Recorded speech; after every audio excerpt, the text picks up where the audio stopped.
Greetings, this is Obi-Wan Kenobi, and I have drifted into the Underworld. The Star Wars Underworld. I have a bad feeling about this. Here we go. We must go to the lower levels. The Underworld. You've taken your first step into a larger world. You're after something. Ben. Since I've started the Underworld, I've met so many great friends. Chris. I grew up in the 1990s, and mall packaging is nostalgic for me. Dominic. What I love most about Star Wars is that it's fun, and it's all-around good times. So, this is where the fun begins. May the Force be with us. This thing really moves! Whoa! I like this! I can't believe you came all this way to see me. Why am I not in the intro? I gotta come up with a snappy line. What's up, Star Wars fans? Welcome back to the Star Wars Underworld Podcast, your source for the latest breaking Star Wars news, reviews, and discussion each and every week. And this week on the show, we're going to be talking about Andor at the Emmys. Just how many Emmy Awards did Andor win and which ones? We're going to be getting into all the details, answering your questions about that, and answering your questions in general from hashtag AskTheSWU, all that and more on the show. My name is Chris, and joining me is my good friend, Mr. Dominic Jones. Hello, Chris. Hello, Ben. Hello, everybody. Just a quick technical question just to put my mind at ease. Did the intro play normally for everybody? Yes. Okay, Yes. Good. Because No, it never plays normally for me. It Oh. does. Wow. Are you trolling me, Ben? No, I'm serious. I'm Okay. I'm I wouldn't be 100% surprised. serious. Okay, because yeah, I clicked start on the stream and the intro plays automatically, and it just my computer screen just froze, and I'm looking at it going, why isn't it starting? Why isn't it starting? And then there was a bip noise, and then I have drifted into the lower levels, the underworld. I'm like, where's the beginning? Oh So my I just goodness. wanted to make sure that everything worked. Okay, good. And just to also point out, I don't think we've ever had this exact configuration of ourselves on the screen. We're all in the wrong place. You're right, we are. I wasn't even paying attention. But I like it. For everybody who's not watching, usually we have like a set place that we are. Now we're all over the place. I don't know. This is what happens when you change what the show is going to be 5 minutes before you start. Exactly. Yeah, that happens. Hint, Oh. hint, hint, wink, wink. It's all good. It's going to be a great show. We're going to have some fun. Heck yes. Yeah, see, when I saw your face, because I saw your face reacting to what was happening, especially after the intro was off of the screen, I thought you were reacting to me. And I thought I was having another horrible tech glitch at the beginning of the show. And I'm like, oh gosh, here we go again. And I'm like slowing down my speech, trying to maybe get more of the words into something that could be heard properly. But no, I'm glad that that wasn't me this time, and that was causing the tech issue at the beginning of the show. It's my turn. Yeah, it's your turn. Also joining us, it's Ben Hart, the Star Wars guy. How's it going, everybody? Yeah, you may have saw about like 5 minutes before this show actually went live. You might have saw a different title and a different thumbnail. We'll get to that. Okay, we'll get to that. Okay, we had to make some changes tonight, but it's coming. Okay, as advertised, it will come. Just be patient with us. But yeah, we do actually have some news to talk about. And it's quite exciting. Quite exciting to see.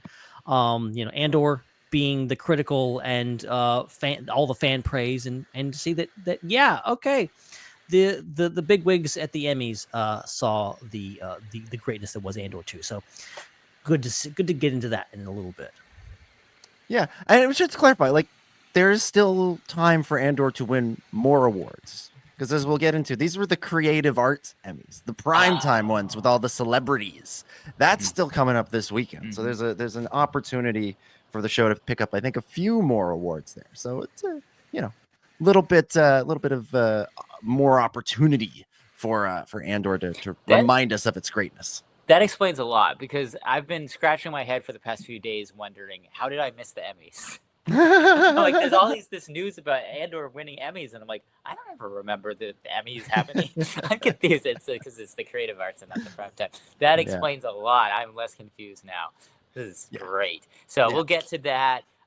Real quick, I want to remind you to punch that subscribe button on YouTube, subscribe and review on your podcast app. If you're watching live, you can super chat.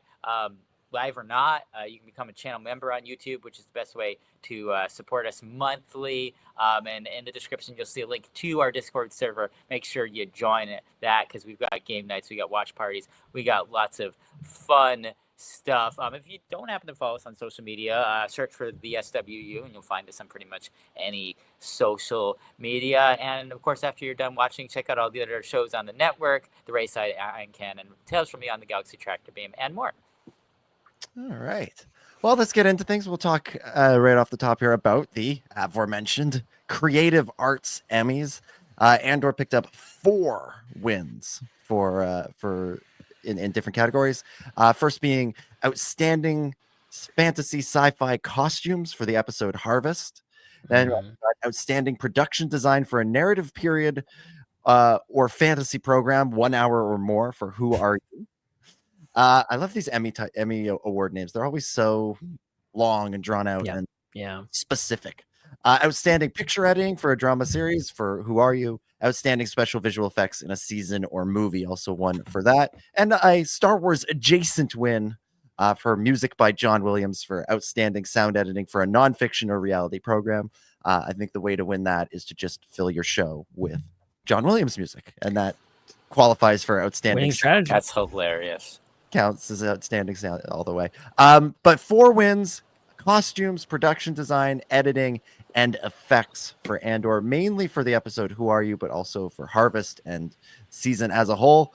How do we feel? How excited are you? How rewarded should the Andor crew feel? Ben, start us off. Yeah, no, I mean, obviously, we talked about it, the whole idea of like the Andor being robbed, especially the cast. And like, yes, I'm still in that camp. Would love to have seen a Genevieve O'Reilly, a Stellan Skarsgård, a Diego Luna get an acting nod. It still is up for best series, so we might see that this weekend as far as what that could happen. It's not projected to win, at least as far as I've seen, but a lot of people are saying it should win. So we'll see. And I'm not talking about like Star Wars fans, but like the Hollywood Reporter is like, no, Andor should win. I'm like, okay, maybe there's something to this. But like, all that being said, like there is not enough talk about the production design, the costumes. And there's been a lot of talk about that, about the production value in Andor, a heck of a lot. In my opinion, it still isn't enough. And just like the amount of hard work and not enough praise that the individual people get that do this kind of stuff.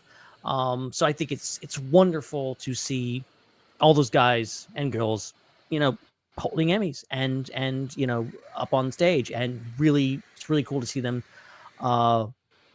being recognized for all their hard work. And I think these all would have loved to see get more, but I think 4 Emmys is a tremendous feat, especially for a Star Wars show, which Star Wars usually doesn't get any. It was a huge shock back when the Clone Wars won 1 Emmy. And so like the fact that we have a show here that's they have a lot to be proud of, and I think it's always good when these academies see what we see and say, oh yeah, this thing is great. Like, yeah, everyone recognizes that Andor is really, really, really, really good. Absolutely. Chris, your thoughts? Yeah, I'm like equally torn between, like this is great, this is more than Star Wars usually gets, but wait a minute, this is Andor, it should have been more. Like, it's weird. It's like I have both of those thoughts at the same time, because I think the show deserved to be winning more than any other show. I'm sure there's shows that won more than 4. But it is, we can take what we can get, and winning 4 is fantastic and a great feat for Star Wars compared to other Star Wars projects. That's a win. It's progress, but it's not the final goal. We're not all the way to where we want to be with it. But I mean, I don't know. I mean, in general, is it? I guess from an analyzing point of view, this is the part where I would say Andor certainly deserved what it won. It was an incredible, not just Star Wars show, but TV show in general. And it's it's going to continue having the cultural legacy of that. Like, I still continue to see like TikToks and things with people referencing, like non-Star Wars fans, just film and entertainment people talking about how Andor is really set apart in the realm of Star Wars, that it's very unique, a unique show that kind of goes places that the rest of Star Wars doesn't. So I think from a perspective of just like the general audience, Andor has made an impact that I think very few Star Wars projects have made, going back to a similar type of impact that, say, the original Star Wars movie did. Obviously, it's not the cultural phenomenon that the original Star Wars movie was, but I don't know if anything has captured the general audience since then the same way that Andor has, which I think is really, really amazing. Yeah, every few years something comes along that reinvigorates the general audience's interest. Like The Force Awakens did that. The first season of The Mandalorian did that. And then, Andor, this season in particular, it was relevant without being too on the nose. It was, it was just really, really well made and really, really, it was the best thing they've done in a really long time. And people came out for it. People realized it, and we're seeing it get that acclaim because, as you both have said, it's more than just a good Star Wars. It's just a good show. Yeah. So there's 3 more categories that Andor could win at this weekend at the Primetime Emmys. The first being Best or Outstanding Drama Series, where it's up against the likes of The Diplomat, The Last of Us, Paradise, The Pit, Severance, Slow Horses, and The White Lotus. Wow. Janice Metz is up for Outstanding Directing for a Drama Series for the episode Who Are You? It's up against 2 episodes of The Pit, 2 episodes of Severance, Slow Horses, and The White Lotus. Maybe the Pit and Severance will split their votes and Andor will run right through the middle. I feel like that's happened a few times. It's possible.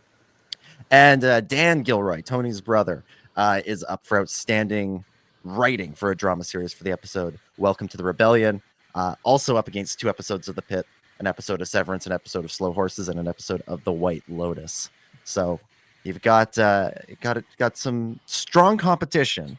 But those are some episodes that are truly great television that belong on that list. And we'll see how it all shakes out this weekend. What a year for Andor to come out and be competing because those are some really strong contenders. I mean, it really just shows that in this Emmy cycle, we got some incredible television. I mean, like I've only seen a few of the other shows, Severance and The Last of Us. I do think they're some of the best shows I've ever seen. Incredible. And then the other ones I've heard, of course, nothing but amazing things about as well. Just don't have time to watch them. But yeah, and I guess whatever the cycle is, end of 2024 into 2025, like amazing period for television and for streaming. Like that is one of the best like Emmy slates I've ever heard, especially for like top show. Yeah. So for shows released from June 1st, 2024 until May 31st, 2025. That's what we're looking at here. Amazing. I'll just remind people before we move on, if you're getting invested in these ceremonies, if you're interested and excited, like they're a lot of fun. They're a lot of fun to watch. But just remember, the original Star Wars didn't win Best Picture. And if that movie, which arguably is one of, if not the most like influential movies in all of cinema history, didn't win the top award, maybe these awards don't actually mean anything and they're just kind of fun. And they shouldn't be treated as anything other than just a bit of fun. I think the thing that was difficult about 1977 is I think while Star Wars, they could see the cultural impact that it had, because obviously nothing had brought people into the movie theaters like Star Wars. I think that the industry impact was definitely not known at that time. Like, I don't think that the people voting for Best Picture when looking at Star Wars and Annie Hall, I think it was, I don't think that they really were aware of how Star Wars would just completely change the way movies were going to be made forever. And I think if they had known that, I'm sure they would have made a different decision. I mean, to this day, it's not just because I'm boycotting Annie Hall for stealing an Oscar from Star Wars. But I just have really no motivation to watch it. Like once in a while, I'll be like, maybe I should watch this because it did win an Oscar.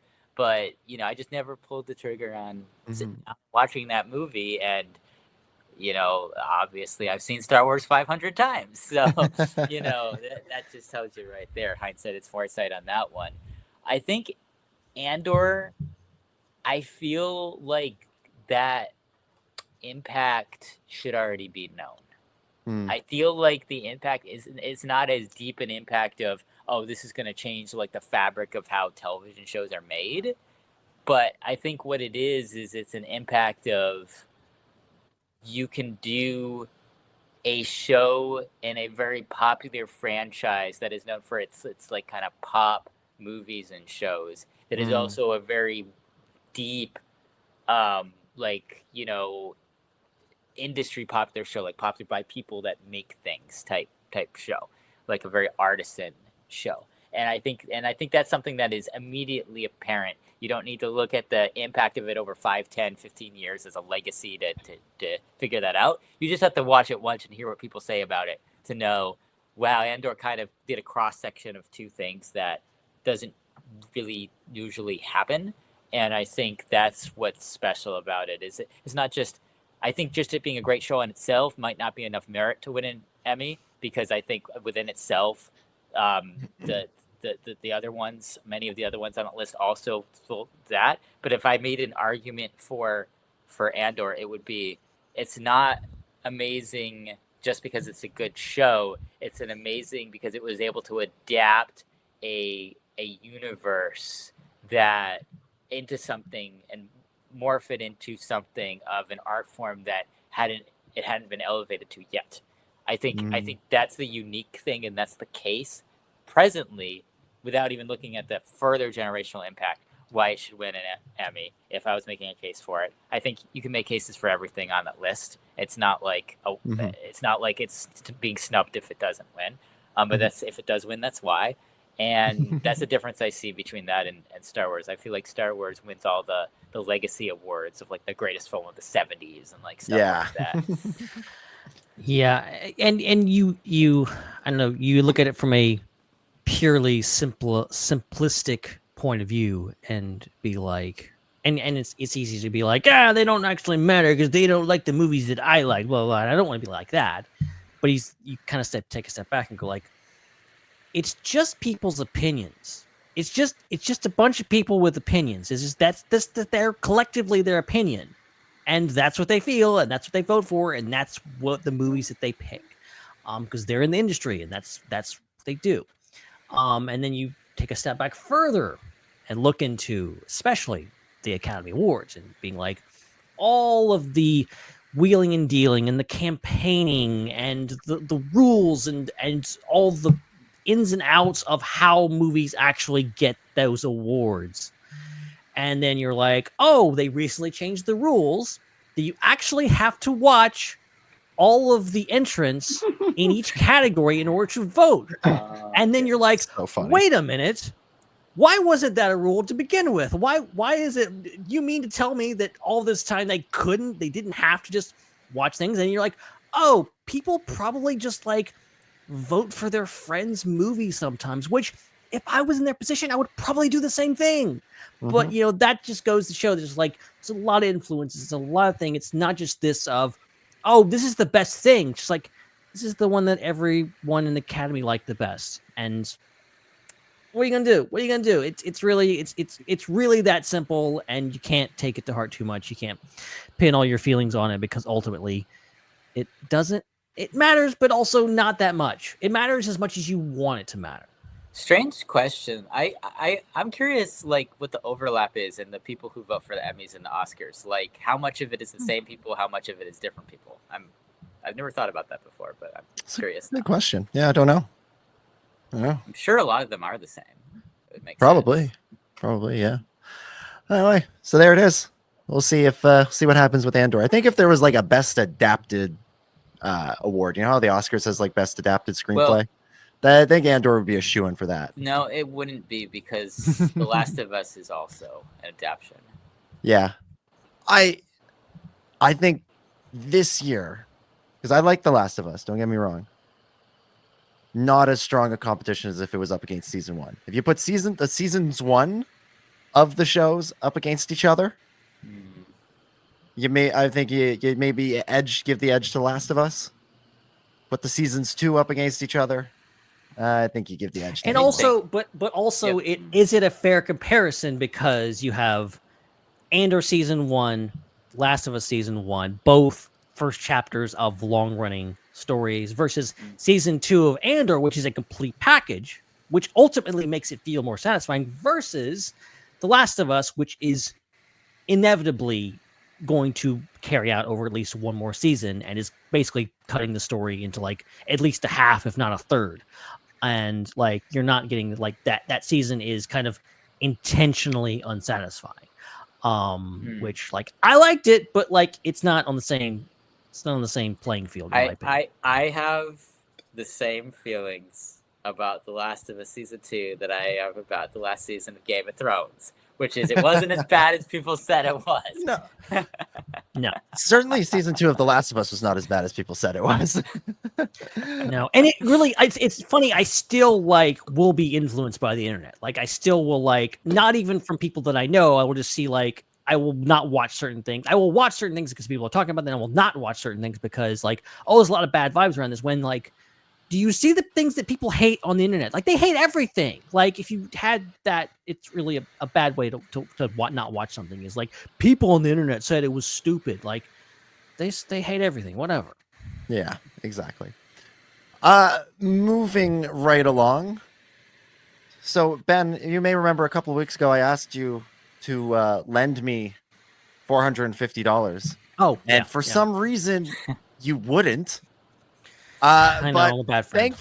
Thankfully, it didn't matter because the Haslab gunship reached its target goal to be backed, and not only that, it got over the hump to get one of its stretch goals. So everybody who backed it will get a Coleman Trebor action figure.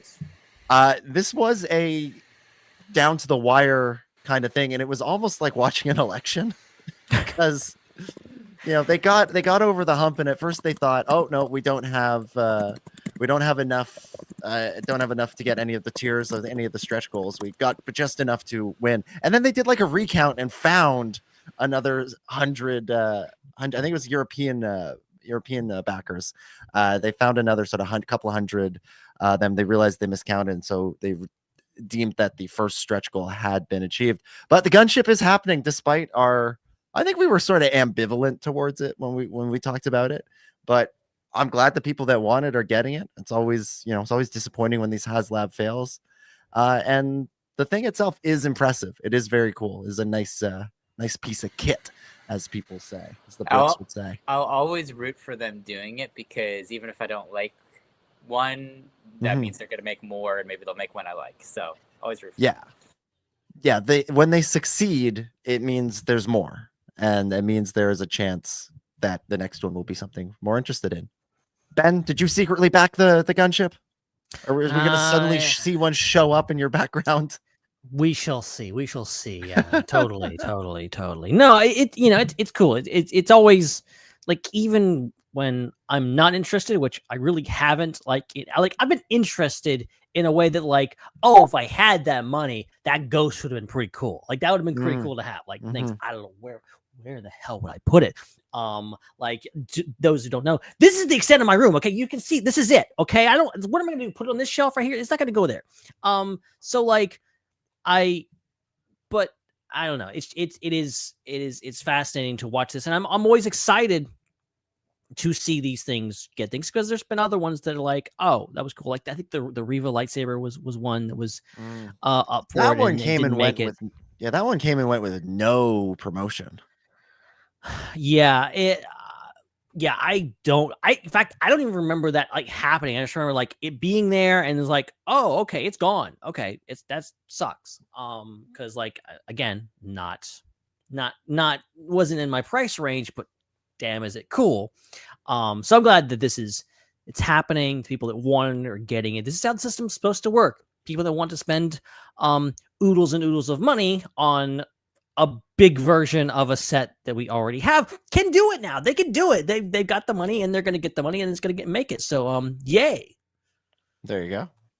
Yeah, so congrats to the Hasbro team, and congrats to everybody who's getting a gunship. Have fun. Post lots of pictures. Bring it to Celebration and let us play with it. Yeah. I think that'd be fun.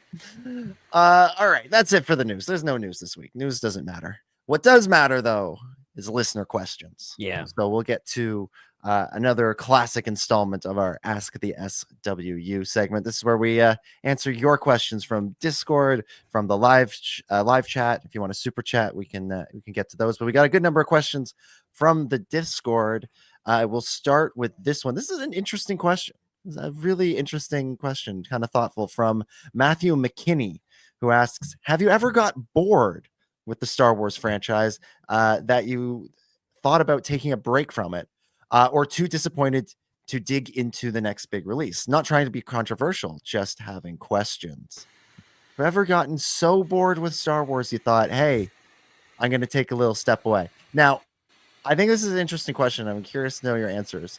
I will point out that this is being asked to a show that, with very few exceptions, has released a new episode every week for almost 15 years. We've had one extended hiatus. And aside from the actors writers strike 2 years ago, if we missed 2 weeks in a row, that was a rarity. So just pointing that out. But I'm curious, you guys take it away if you have any thoughts, if there's been a moment. Yeah, okay. So firstly, the only Star Wars project that I ever got slightly bored with was Star Wars Resistance. There wasn't any other projects that I felt like any bit bored with, but that one I did was a slog to get through at points for me. And it's something that probably, if I wasn't commenting about it on this show, I probably wouldn't have watched as much of it as I did. But as far as the franchise in general, it's not about being so bored that I decide, I'm just not going to watch the next Star Wars movie, or not going to watch anything, consume anything Star Wars. It's more just the level of obsession that I have with it will fluctuate and change.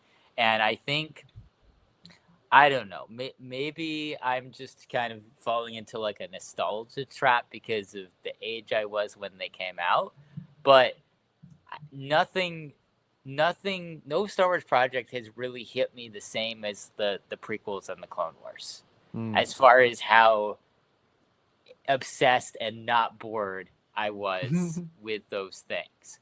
And so in general, I could say that there's definitely a shift after the Clone Wars was canceled. That kind of, again, it kind of revitalized itself a little bit because we ended up getting a little more Clone Wars. But kind of after the Clone Wars, as the Clone Wars were starting to wrap up, I definitely haven't been as engaged with Star Wars as I was prior to that. Because, let's see, prior to that time, which is 2013, 2014, I want to say, so right before Star Wars Rebels, right before The Force Awakens, I needed to know the name of every Star Wars character. I needed to know their backstory, everything about them. The Clone Wars, I used to repeat so that I could memorize the episode numbers and titles of every single episode of the show. And as they kept adding more, I would keep continuing. So there was a point where I could just rattle off 100 episodes of Clone Wars and, in the right order with their names and the season number and episode number. Because each one I'd seen, 10, 20, 30 times. And I knew a lot of the characters, trying to memorize the character names in them too. That was a lot harder than the movies because there were so many more.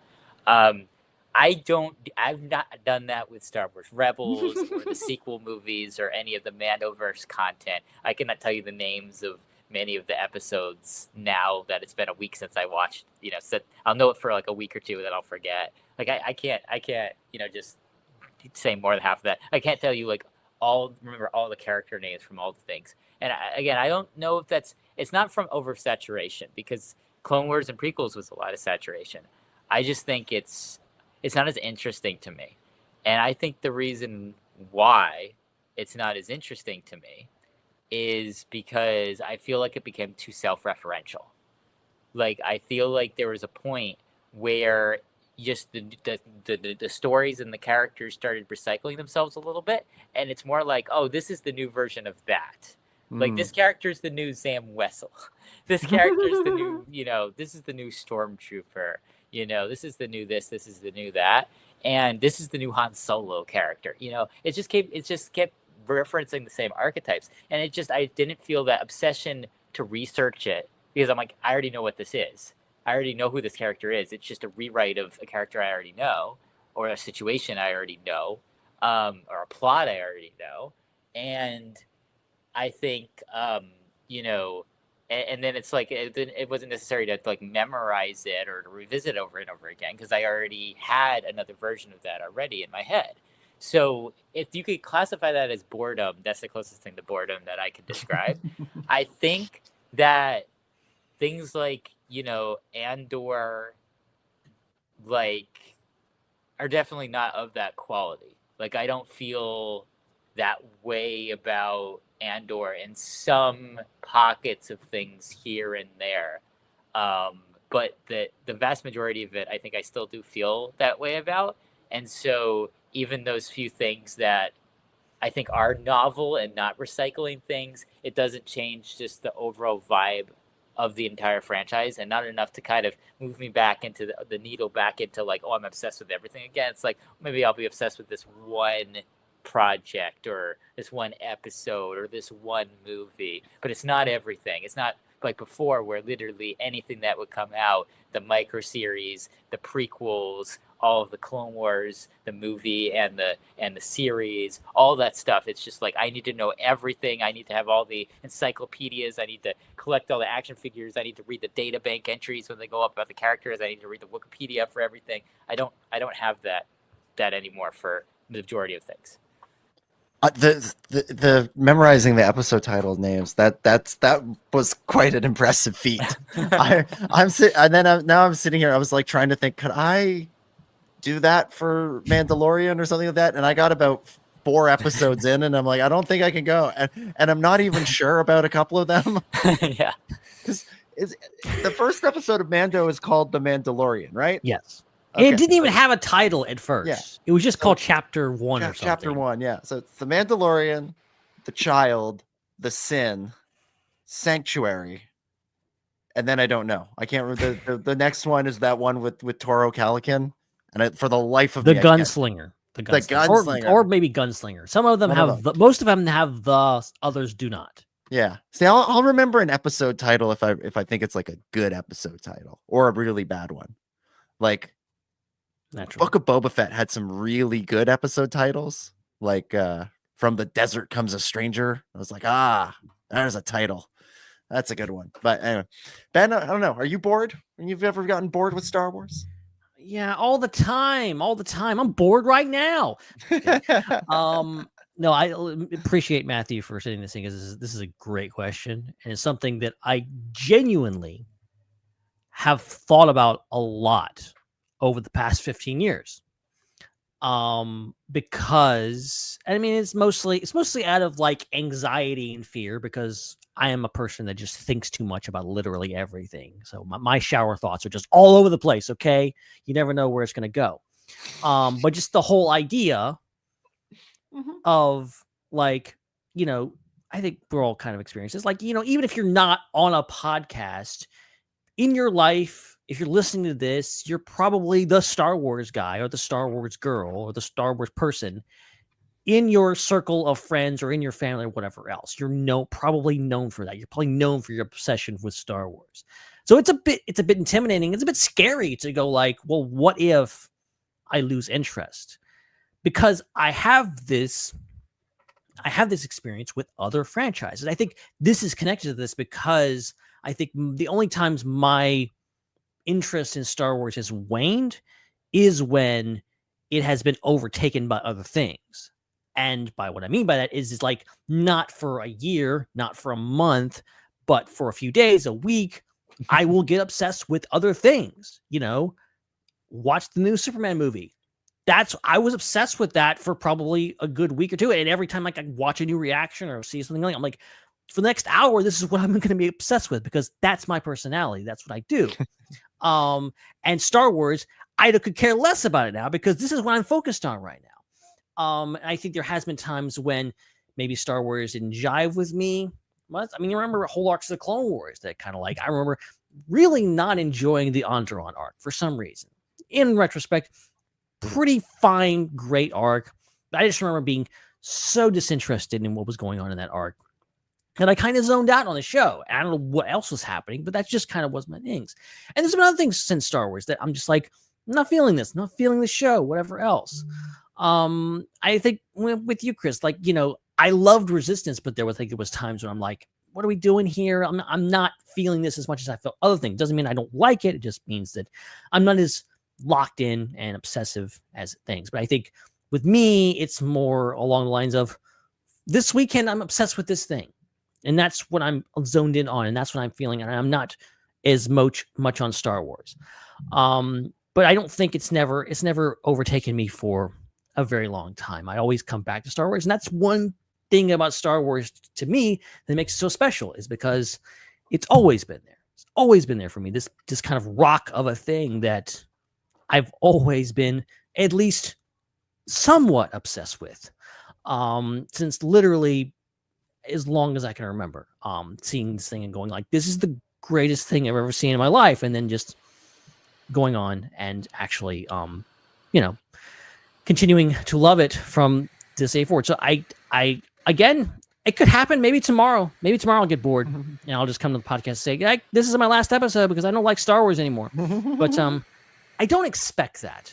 Kind of that anxiety has passed. I don't think the reason why I don't think that would ever happen for me is because I know so much about it that even if it just falls into being completely self-referential, I'm just going to be interested in the ways that it references itself. And I'm going to find that interesting. And I do find that interesting when I see something and I'm like, oh, this is a reference to that. Like, I again, kind of going off of, what Din is saying in the chat, like, yeah, sometimes it's not good that the art kind of becomes dead when it's not fresh, when it's just referencing itself. But at the same time, it's also interesting to see how artists reference other artists. And so there's a certain amount of that is interesting too, as well. So it's not all bad when it's like that. And I think a good example of something that happened outside of Star Wars that I thought was really, really interesting that will continue to happen inside Star Wars that'll keep me interested is the thing that distracted me from Star Wars over the past week and a half was Wednesday, which is the Tim Burton Addams Family Netflix show. And there is this moment, and I don't think it's a spoiler to kind of talk about it, where they had another like viral dance moment in the show. Yeah, because and what was so interesting about that was that the music they were dancing to was a song written for the show by Lady Gaga. And what is interesting about that is the first dance scene that happened in the first season was to a band called The Cramps in the show. But the thing that went viral was a TikTok where someone put a Lady Gaga song over the scene. So that show almost had its fame elevated, and it became a part of the cultural meme lexicon through kind of the fans adding Lady Gaga onto it. And then when they go and follow up that scene and do another scene in season 2, they actually bring Lady Gaga to the show to actually do the music in the show for it, rather than just a TikTok that a fan made. And I thought that was cool how it was basically like art imitating life, because it was referencing something that was a cultural phenomenon around the show that was outside the show, that was on TikTok, that I thought was really, really interesting. So it's like stuff like that that keeps me engaged too. And Star Wars does that plenty as well, where it's kind of referencing like there was a lot of talk about the rise of Skywalker and the relationship between Kylo and Rey, and how that might have gone differently if it wasn't for the whole Reylo ship thing that happened, and how that could have really influenced the writing of those scenes. And so that stuff is interesting to me. So even though, you know, I haven't gone back and rewatched The Rise of Skywalker as much as the other Star Wars films, which I think is the case for a lot of us. And I'm not obsessing over trying to remember every minor character name in their backstory from that movie. I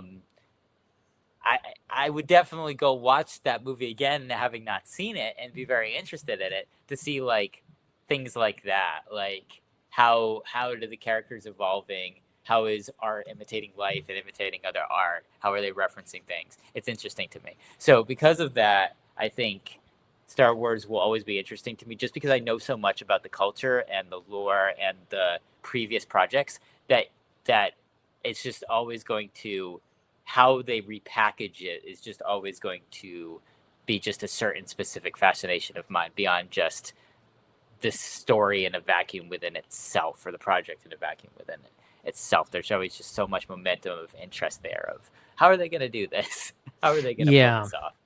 Yeah, and that's kind of the thing that I've always come back to, and I've talked about it before, how, like, you know, I understood, like, I think there's a lot of diversity in Star Wars now that we didn't get previously, and that's both good and bad.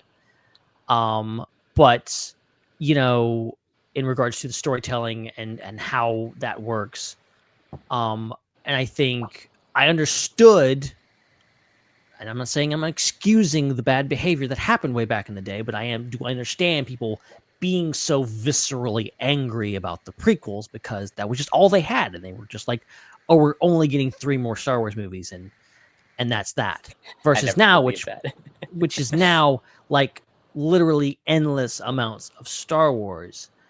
And I think there's much less chance of being bored by it, because you're basically like, we were getting like, we got 3 movies, and then we got 3 more movies. And it's just like, if you don't like these, you know, well, what do you do? Like, how do you, like, I remember the crisis of conscience people must have gone through of just like, this is half of Star Wars, and I'm not emotionally connecting with this. What do I do? Do I even like Star Wars anymore?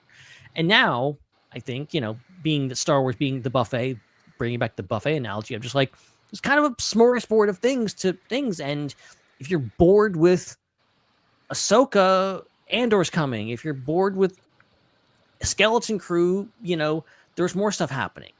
There's a lot of different things happening from different filmmakers and different ideas. So I think ultimately there's more chance to kind of please everyone, just not at the same time. Oh yeah. Yeah. It's fair. Absolutely. I don't get bored. That's my answer. No, but my feeling is if I do find myself being bored with the current stuff, I go back to the old stuff that interests me. Like, you know, I talked at length. I did those panels at Fan Expo. One of them was an extended deep dive into, you know, Star Wars, mainly the behind the scenes of Star Wars, mainly from sort of 2005 to 2010. And like that era will always be fascinating to me. So if I'm bored with whatever's on, which I'm not, but if I were to be, I'd just throw myself back into an era that I was interested in and learn more about that. That was my high school years. So for many reasons, that era, always revisited for nostalgic purposes and fascination. Yeah, absolutely. All right, let's keep moving here. Next question comes from Dan Grievous, who says, "Good evening, SWU crew. Dan Grievous here, your friendly neighborhood separatist reporting for duty." Okay, I've been exploring a lot of concept art from the prequel trilogy and the Clone Wars as of late, and I've got a question for everybody on the show tonight. Which piece of Star Wars concept art or idea left on the drawing board is your favorite and always makes you go, "Aw, shucks, I wish this made it into the final version of the project"? It can be from any Star Wars film, TV series, video game, etc. Thanks for picking my question. Love you guys. May the Force be with you. Always. Ooh, I have a quick answer to that. It's in line with what I was just talking about. The concept art for the sequels is incredible. Like, you know, not to speak to just a particular piece, but just in general. I mean, especially like I remember flipping through like the concept art book for The Force Awakens and being like, huh, why did what we end up seeing on screen not quite look as good as this? Like, you know, yeah, I don't know. I think they definitely leaned a lot more into sci-fi than fantasy in the design of the movie and the sets and the props and such and the costumes. And I think that it was more fantasy in the concept art. And I wish they'd gone for more of that look, a look that was kind of a little bit more artistic. It kind of reminds me of, like, say, the difference between like Star Wars Rebels and Star Wars Visions, for example. Like, Star Wars Rebels has a lot of kind of just like cartoonish photorealism to it. Like, things either look kind of really realistic or kind of like a little bit cartoonish and Pixar-y a little bit. Whereas Visions is very stylized in a lot of the projects. I mean, that's the point of it, is to show off different art styles. And so I do kind of yearn for, can they do a Star Wars stylized movie, and can they have something that more fits the vibe of the actual concept art? Because I feel like if you looked at concept art from Visions and you looked at what we got, it would more closely match than say art from a movie and what we get in the final movie. Yeah. Ben? I'm going to piggyback off what you just said in regards to sequels, specifically anything to do with Coruscant and the Rise of Skywalker. And that whole, just the idea of kind of a bombed out, like trash heap of a planet. The idea that after the Empire, it was kind of just left in ruins. So much, I like that so much. That is my headcanon.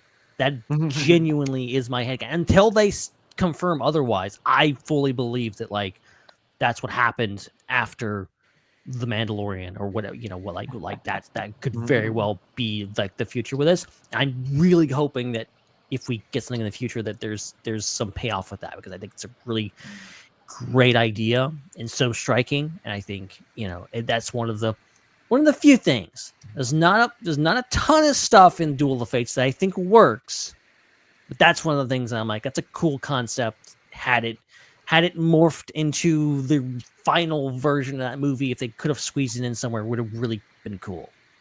Yeah, for sure. I have a very specific one.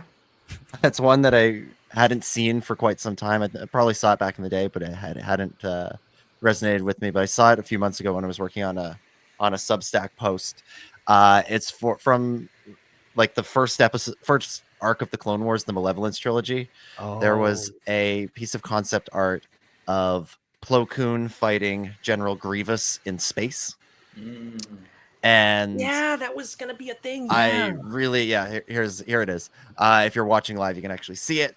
I really love this concept. It looks like there's like the whole war is happening in the background, and there's Plo and Grievous going at it outside an escape pod. And I think if I had to remember, I've done a lot of research into this whole thing, because that was the first episode of Clone Wars that I ever saw. So I'm speaking of obsessed. Like, I was obsessed. Like, 2008 me was obsessed with this particular thing, like hardcore obsessed. But I think this was the original concept for Rising Malevolence. But then they're like, we don't have the budget. We can't do this. So then they're just like, well, he's just going to fight some battle droids. And like, the finished product is great, but to like this, and I guess they did something similar later. There was some, you know, we got the Zero-G fight. There was some cool outer space stuff, but this would have been great. This is one that I think would be fun to revisit. And just on the sequel front, I'll add, I think part of the reason with The Force Awakens in particular, some of the concept art is more interesting than the visuals of the movie is, especially in that book, the first portion is all stuff that George was overseeing. It was blue sky stuff. He basically told the artist, just dream up whatever you want. and he was overseeing that, and I think you can tell the shift from George overseeing it to the new regime overseeing it, and ultimately they did, they did good. The Force Awakens looks good, and the final product is good, but it doesn't have the same breadth of vision that George had. Yeah, and there's something I'll mention this because we were talking about this. We were off the air. I know it's called a conversation. We don't have a podcast. We just have conversations. It's a weird thing. I know. We're just always here talking, and then on Thursdays at 9, we just turn on the mics. We start streaming it, and then we stop streaming it 2 hours later. But throughout the rest of the week, we're just sitting in these seats and we're just talking the whole time. That's Because why would you have a conversation without a mic? Come on, that's free content. Free content. Come on. We were watching Star Wars Visions on the Discord, which is something we did a few weeks ago, and because there's a moment where it reminded me of a piece of concept art from that Blue Sky stuff, not from the site Blue Sky, just Blue Sky concepts. I feel like I need to make that clear here. There was one that has it's Rey in an X-wing, and the canopy is off the X-wing, and she's leaning out with a lightsaber, and she's cutting a Star Destroyer or something out of, like, I'm assuming like cutting a giant hole in it or something like that, which is pretty cool. The thing is that I directly connected that to, there's literally a moment in the Twins episode of Star Wars Visions where I think the one of the twins literally like leans out of an X-wing with a lightsaber and cuts a Star Destroyer in half in Star Wars Visions fashion. But I'm like, did they? There has to be a connection, right? They had to have get some inspiration there, or maybe there was some parallel thought. But pretty neat. It wouldn't shock me whenever you see people working on a news. You watch the behind the scenes of any Star Wars thing. There's always a pile of art of books, usually at the Macquarie stuff. And so it wouldn't shock me if somebody had a look and they went, "Oh, I wonder if we could do something with this. We could do it our version. Do our version of this." All right, good question, Dan. I like that one. All right, question from Gilster10. Gilster10 writes, if you could bring any alien species into the Star Wars universe, which would you choose and why? As a Doctor Who fan, I'd go with one of the big three villains, the Daleks, the Cybermen, or the Sontarans. While the Daleks and the Sontarans might be too powerful or genocidal for the galaxy far, far away, the Cybermen would be my top choice. Their presence would strip away emotional nuance and turn every single character into a chilling, every single encounter into a chilling, one-sided struggle for survival rather than just another character-driven conflict. Also as a Doctor Who fan, are we really including the Sontarans as the big three? I like the Sontarans. I like Strax. Maybe this is like a Sontaran modern here. This is like a modern Who, versus classic Who thing. Maybe if I've seen more of the old stuff from the 60s, 70s, and 80s, I might have a different feeling. But I wouldn't count the Sontarans as the big three. If anything, again, modern Who. Yeah, you go Daleks, Cybermen, the Weeping Angels. That's the third big three. Anyway, also, what about a Gallifreyan? Hey, what about sorry, we already have those. Never mind. we got several doctors already. That's true. In this thing, an alien species from another franchise. Who would we bring in? Don't have to limit ourselves to Doctor Who. Obviously, could be anything. Do I dare go with the low hanging fruit of getting a Vulcan into Star Wars? Because just and this is on my mind because I was watching Strange New Worlds the other day, and they're all about turning humans into Vulcans. It was a whole thing.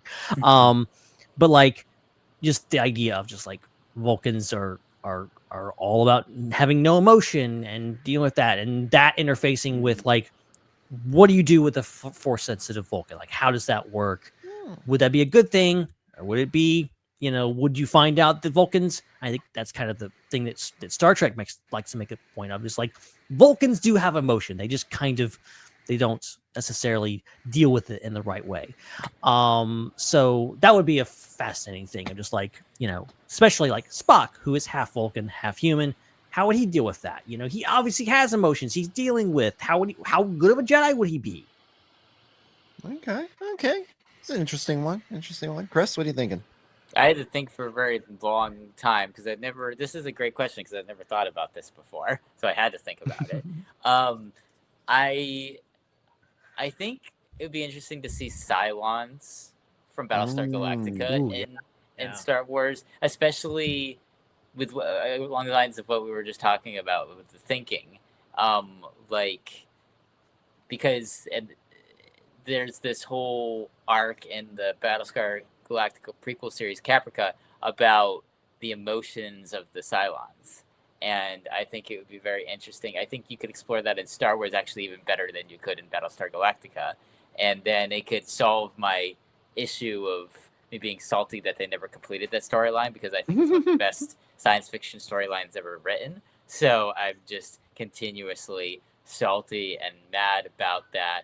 I mean, it's up at the same level as Aura Singh losing her force powers and like some other really dumb stuff that's happened that I feel very strongly about, like Caprica getting canceled. Yeah, that storyline needed to be completed. That was do it in Star Wars. Do it in Star Wars. I would just bring Crypto from the new Superman movie into Star Wars. Fair. And like pair him with like Din Djarin or something. I think that would be fun. Wow, that would be. I know like the droids in the Star Wars universe are basically dogs, and like BB-8, especially in Force Awakens, has a real like lost puppy following Rey home kind of vibe to it. R2 in A New Hope is kind of the runaway family pet that runs away. And Tony Gilroy said that B2 Emo was based on his son's corgi. So there you go. So they're all already kind of dogs in Star Wars, but I'd like to take it to the next level and have a superpowered Kryptonian dog.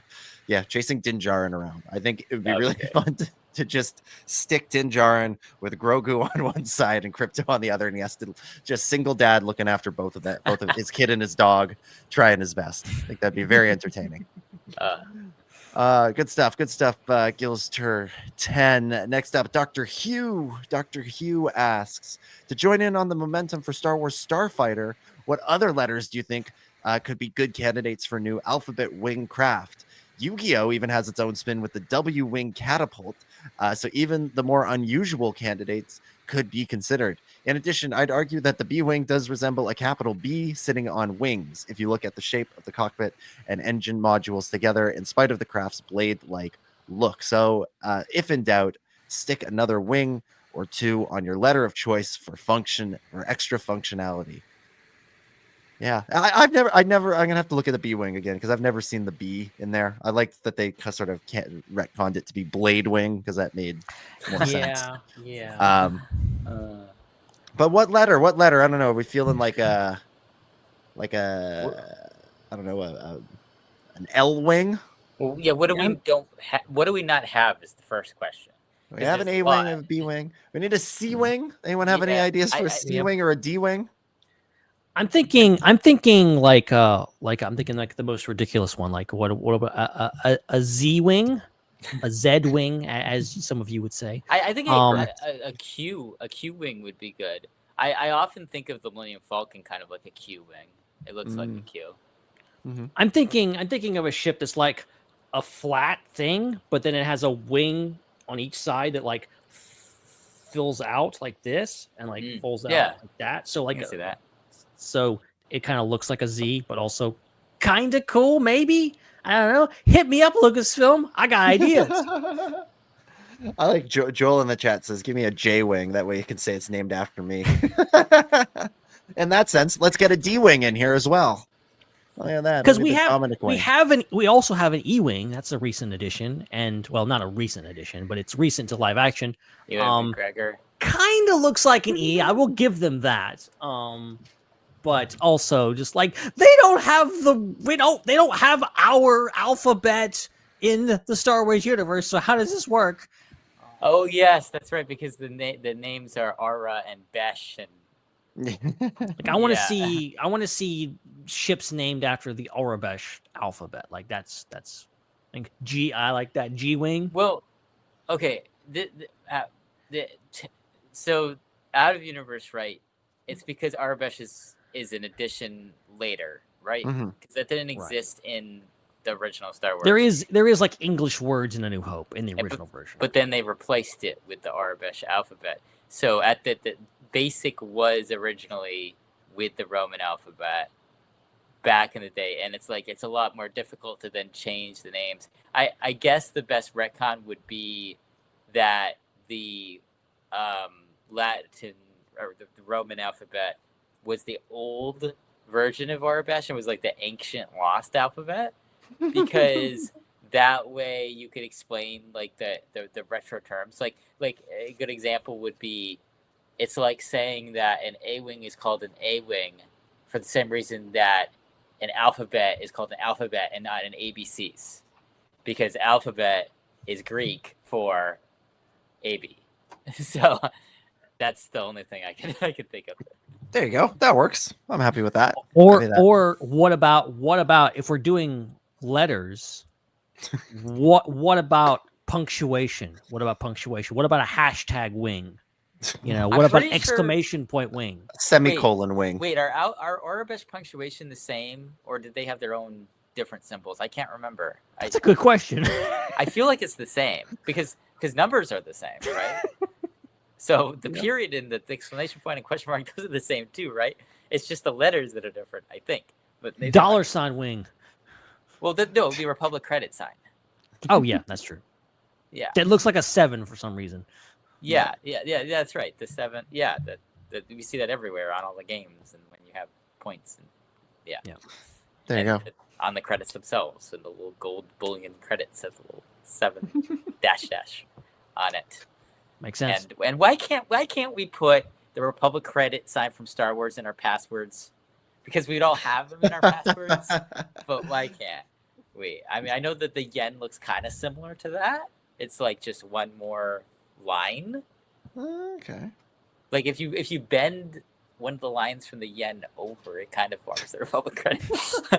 but like, I want to put the Republic credit in my password. Come on, you got. Look, in my iPhone, I can get the live long and prosper, emoji.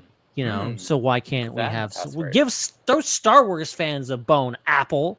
How does Star Wars not have an emoji? Like it has like Twitter things from back when it was Twitter back in the day. I remember. Special limited things. You type in a Star Wars word and it would put a little symbol. Next to it. But yeah, like why isn't like the current like set of emojis that's like universal have a Star Wars emoji of some type, like a Death Star, a lightsaber, or something like that? They should. I know they're trying to avoid the violent ones. They took away the gun emoji and the stuff like that. Now it's a water pistol emoji. Do we still have the axe though? Do we still have like swords and axes? We just have Chewbacca. Like if we just had a Wookiee. Just a Wookiee emoji. Yeah, they can say it's a Sasquatch. Or a Meilu-run. No, throw a Meilu-run and no one would know the difference. Oh yeah, they wouldn't know that. You do a Meilu-run that looks like another exotic fruit, and you say it's not Star Wars, and then put in a Sasquatch that looks kind of like Chewbacca suspiciously. But they can say officially, no, this little thing, like this is not Chewbacca, it's Bigfoot. And that way they can get away with it. But we all know it's Chewbacca. And I mean, this also, goes along with now Chewy is a brand, and that's allowed. Like we can have Chewy dog food, and that no one says anything about that. BB-8 would be a perfect emoji. Come on, that would be a perfect emoji. Oh yeah, that or a 3PO head. Yeah, BB-8 would be easy. BB-8 they can just say that BB-8 is for FIFA. They can say that BB-8 is a soccer ball to celebrate FIFA. But we all know it's BB-8. Yeah, exactly. You remember before we knew what BB-8 was called, everybody called it R2 FIFA? You remember that? Yes, I do. So I think that's what I was referencing. 10 years ago, remember that discourse? No, don't bring up the 10-year anniversary of The Force Awakens. It's too soon. I still have a few months left to process this and to get ready mentally to prepare for the fact that will be a 10-year-old. Get ready. It's coming. In December. I want them to do a re-release like they did for Revenge of the Sith. Put it back in theaters for a week. I want to go see it again. it wasn't the whole like memories thing, because I somehow have never been able to find where people see these things on their apps. Like, I know there's a place, but like everybody's always posting memories. I'm like, I don't know how to get to this. But what I did see was I was looking back at the Google Maps tracking my driving around, because I noticed it was tracking me for 10 years. And I just saw one day where I went to like 20 targets. And I'm like, why in the heck did I go to like 20 targets in one day? And then I realized Force Friday. Oh yeah, Force Awakens, Rogue One. They used to do that, where they released all the toys in one day, and you had to go drive to 10 targets to get everything. Yeah. Them's were the days. Them's were the They should days. bring that back. Maybe more people would buy action figures if they made an event out of it. Force Friday. What a time that was. What a time that was. All right. Let's see. We got another question here. We'll go to a Joel Davis question. Let's see. All right, let's go with this one. As Joel always sends in lots of questions, gives us lots to pick from. How about this one? And if this is another one that's already been done in a week that I wasn't here, someone please tell me.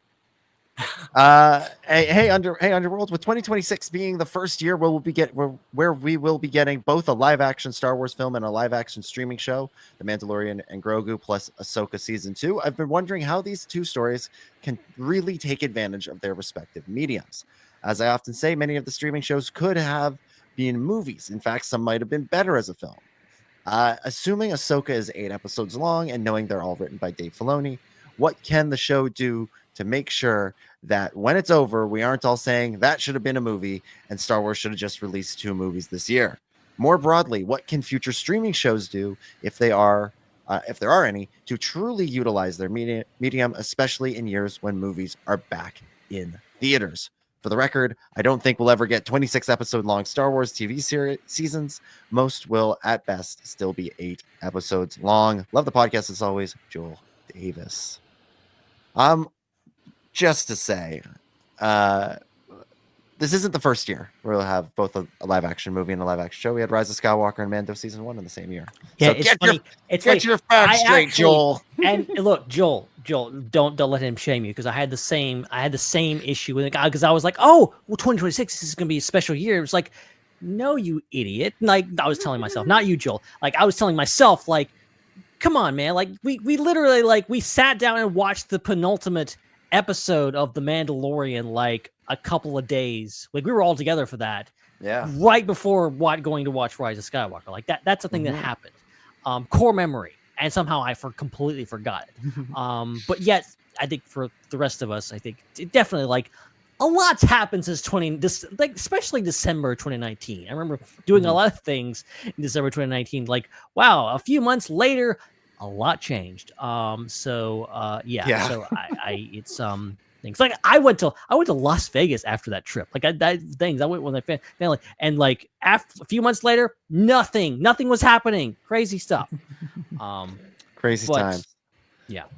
All right, what do we think? What does the show need to do to make it, for Ahsoka or any other Star Wars show, to do away with the criticism that it should have just been a movie, which has been a criticism that's been leveled at various shows.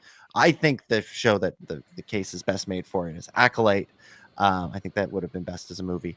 But to say, now that Star Wars movies are a thing again, I think it's extra incumbent, and I agree with Joel here, I think it's extra incumbent on the shows to be more to differentiate themselves. So what do they need to do? What do we think? I don't really, I feel this way about shows that have 3 or 4 episode arcs. Like, I felt like, Andor probably steps into it more for me than anything else, because it really was in like 3 to 4 episode arcs.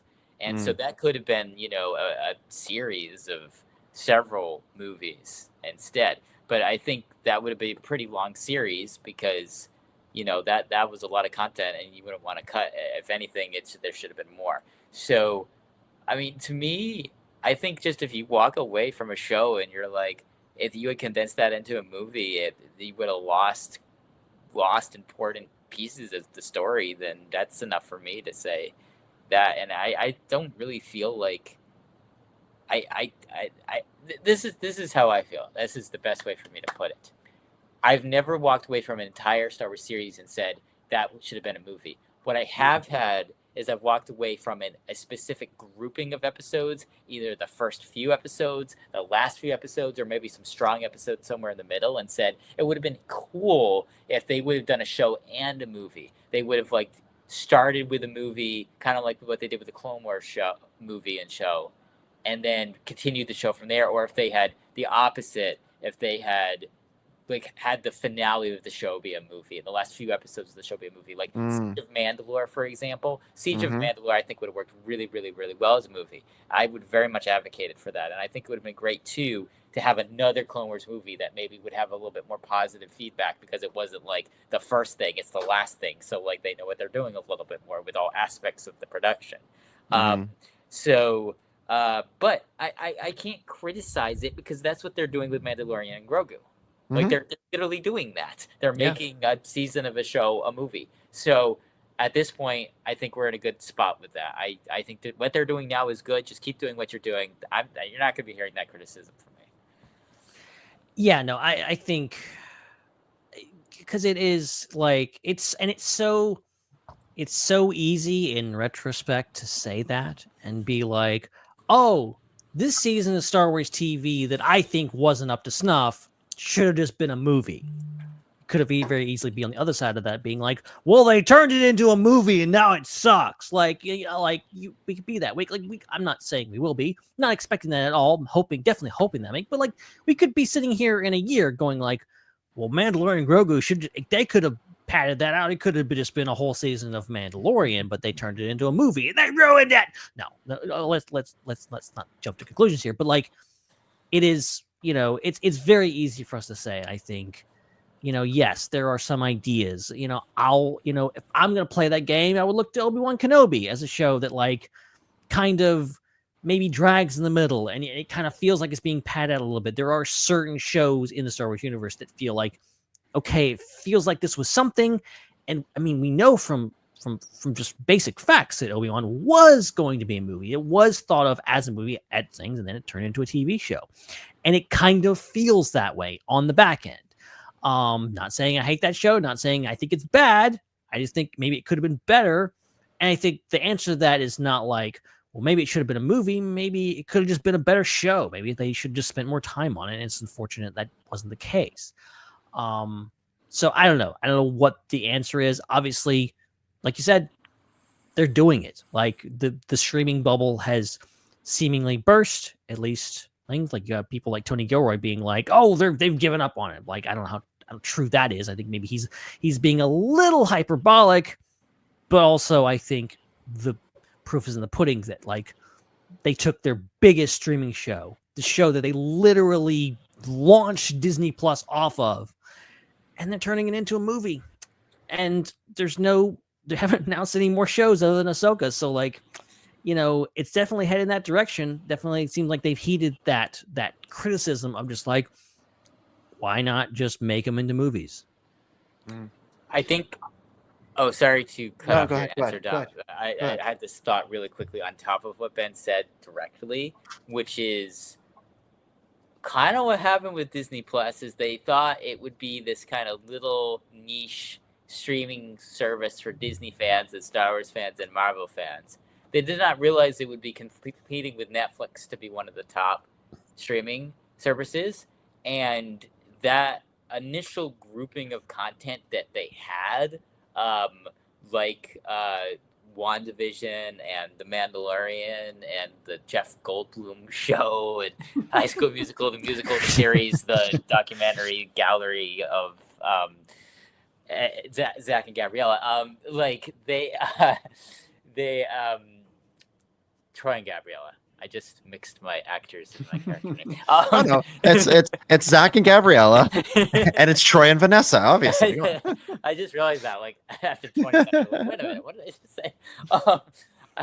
So I think what happened was they're like, oh my gosh, so many people signed up for this. We only have like 5 shows. What do we do? They're gonna want like as many shows that are on Netflix. What do we do? And then it's like billions of dollars going into like movie quality shows, for every franchise, and it's crazy.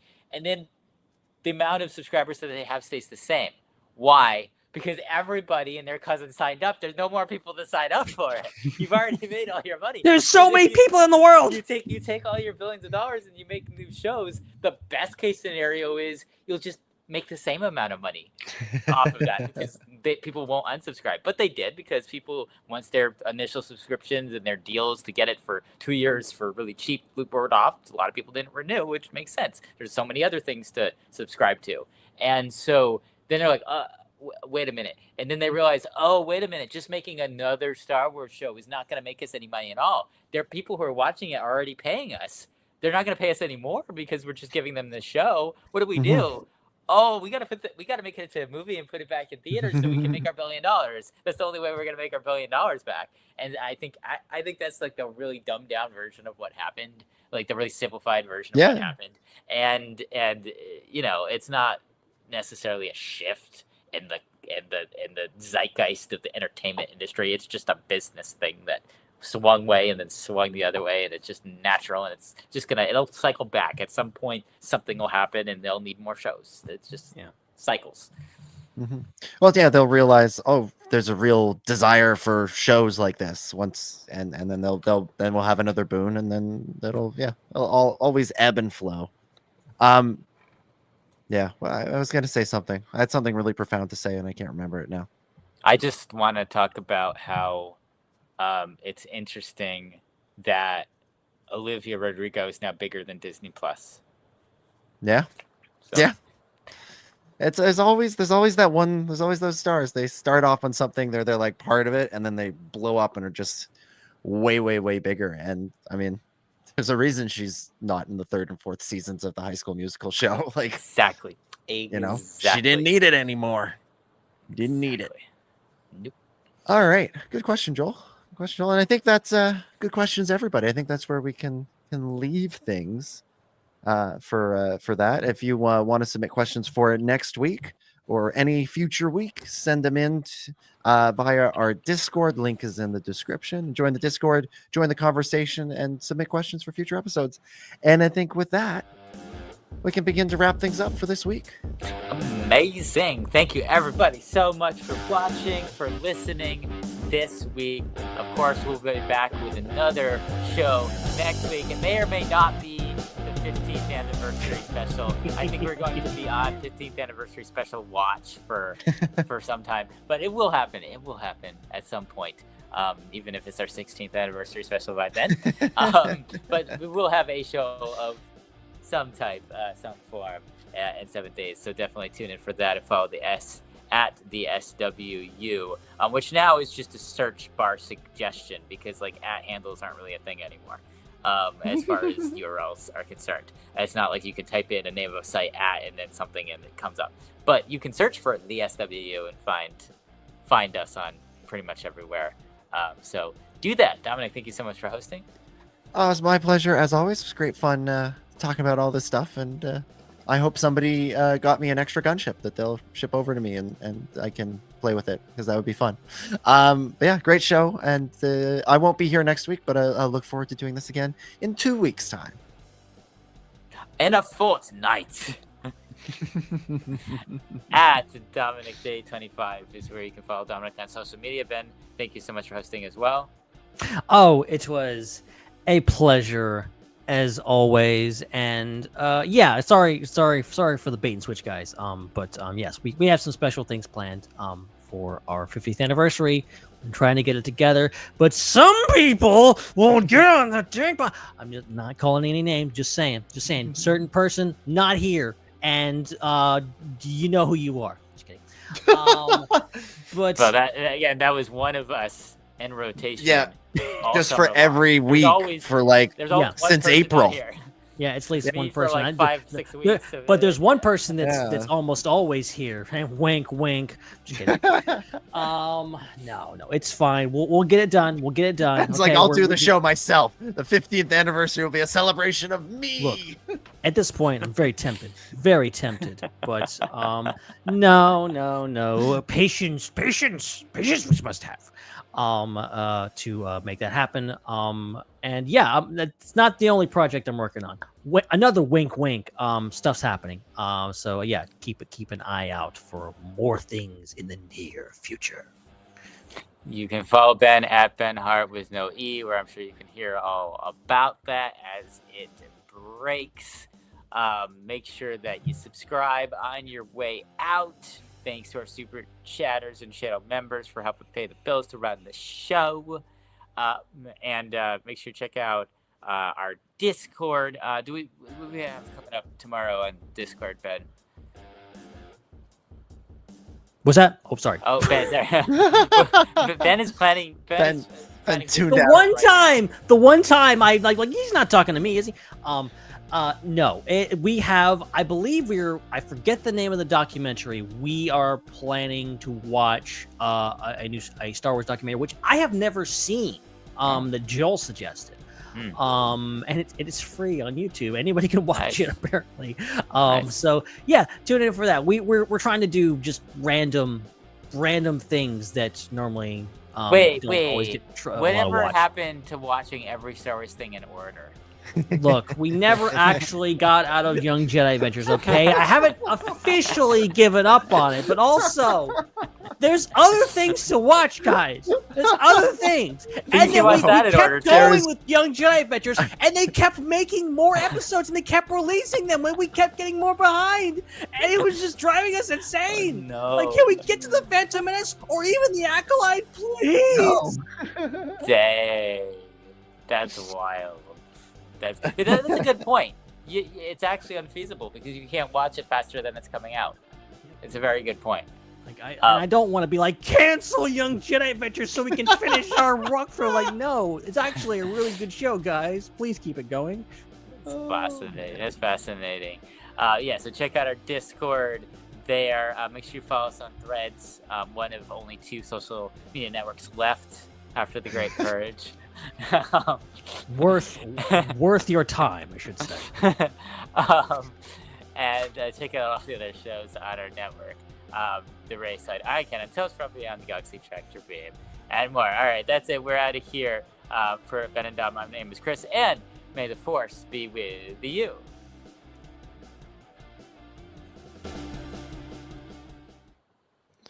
It's a wrap.